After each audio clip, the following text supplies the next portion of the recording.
3.5 মাস লন্ডনে চিকিৎসা শেষে বিএনপি চেয়ারপারসন বেগম খালেদা জিয়া সোমবার সকালে দেশে ফিরছেন। বিমান বাংলাদেশ এয়ারলাইন্সের একটি নিয়মিত ফ্লাইটেই সিলেট হয়ে ঢাকায় ফেরার কথা রয়েছে তাকে স্বাগত জানানোর প্রস্তুতি চূড়ান্ত করতে গুলশানে চেয়ারপারসনের কার্যালয়ে দলের যৌথ সভায় বসেছে নেতারা। এ বিষয়ে আরও বিস্তারিত জানাতে গুলশান থেকে যুক্ত হচ্ছেন সহকর্মী আতিক মেজবা লগ্ন। কথা বলবো তার সাথে। লগ্ন গুলশান থেকে আসলে গুলশানের চেয়ারপারসনের কার্যালয়ে যেই যৌথ সভা বসেছে সেখান থেকে আসলে আদৌ কোনো সিদ্ধান্ত পাওয়া গেল কিনা বা বিস্তারিত কি তথ্য আছে আপনার কাছে?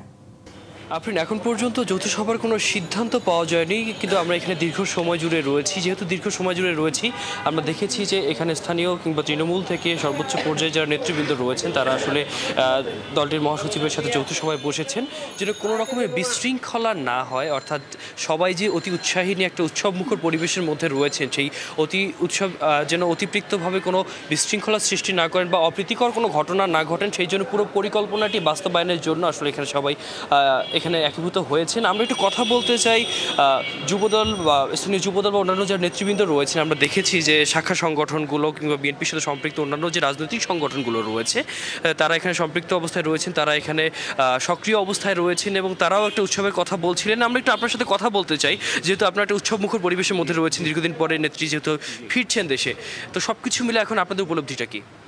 বিসমিল্লাহির রহমানির রহিম। আমরা গুলশান থানা যুবদলের নেতৃবৃন্দ উপস্থিত আছি এখানে। আমরা খুব আনন্দিত, উৎফুল্লিত ও উৎসাহিত, কারণ আমাদের মাঝে আমাদের নেত্রী দীর্ঘদিন পরে চিকিৎসার পরে আমাদের নেত্রী আমার বাংলাদেশে ফিরে আসতেছে আল্লাহর রহমতে, সারা বাংলাদেশের মানুষের দোয়ায়। তো এই উপলক্ষে আমাদের নেত্রীর পার্টি অফিস, নেতাকর্মী লোকালয় আনাগোনা চলতেছে, মহাসচিবের মিটিং চলতেছে। একনল হ্যান্ড ওয়াশ 100% প্যারাবেন ফ্রি, তাই নিরাপদ হাতের জন্য আস্থা রাখুন একনলে। যেহেতু দীর্ঘদিন পরে উনি দেশে ফিরছেন, তো দীর্ঘদিন পরে ফিরছেন যেন কোনো রকমের সমস্যা না হয় বা অপ্রীতিকর ঘটনা না ঘটে, সেই জন্য দলীয়ভাবে আসলে আপনারা শৃঙ্খলা বজায় রাখার ক্ষেত্রে কতটুকু বদ্ধপরিকর?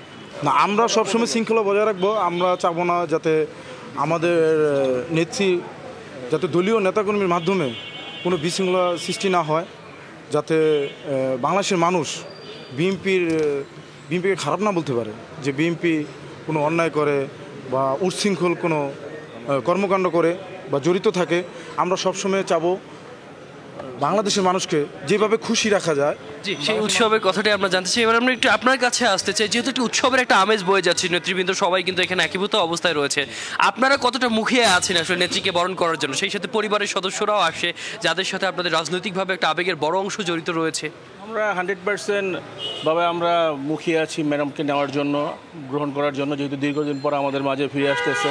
তো আমরা সবার কাছে দোয়া চাই যাতে ম্যাডাম সুস্থভাবে আমাদের মাঝে ফিরে আসে, সুস্থ থাকে, আল্লাহ পাক তাকে দীর্ঘ দান করে। জি, আপনারা শুভকামনা জ্ঞাপন করছিলেন। আপনি যেমনটা আসলে আমরা শুনছিলাম, সবাই কিন্তু ভীষণভাবে মুখিয়ে রয়েছেন, অর্থাৎ দীর্ঘ প্রায় 4 মাস পরে তিনি দেশে ফিরছেন এবং সবচেয়ে বড় কথা হচ্ছে এবারে গেল ঈদুল ফিতরে কিন্তু তিনি প্রায় অর্ধযুগ পরে, অর্থাৎ 6 বছর পরে কিন্তু নিজের পরিবার পরিজনের সাথে দেশের বাইরে ঈদ করেছিলেন। তবে আসছে যে ঈদটি রয়েছে সেই ঈদে আসলে সবাই মিলে একীভূত হয়ে দেশের মধ্যে তার যে 2 পুত্রবধূ রয়েছেন তাদেরকে নিয়ে ঈদ উপভোগ করবেন। পাশাপাশি তিনি যেহেতু সিলেটে অবতরণ করবেন এবং সিলেটে আদৌ কোনো নেতাকর্মীদের সাথে মতবিনিময় করবেন কিনা বা তারপরে কিভাবে ঢাকায় আসবেন এবং কিভাবে তার বাসা পর্যন্ত ফিরবেন, সামগ্রিকভাবে শৃঙ্খলাজনিত এবং সেই সাথে তিনি যেন ঠিকঠাক মতো বাসায় পৌঁছাতে পারেন সার্বিক বিষয়ে পর্যালোচনা করে সেই বিষয়ে নির্দেশ করা হয়েছে। তো আপনি এই ছিল গুলশান থেকে সর্বশেষ। মেজবা, আপনি গুলশান কার্যালয়ে থাকুন, সংবাদ সংগ্রহ করুন, আপনার মাধ্যমে বিস্তারিত আবারও জেনে নেব। ধন্যবাদ আপনাকে।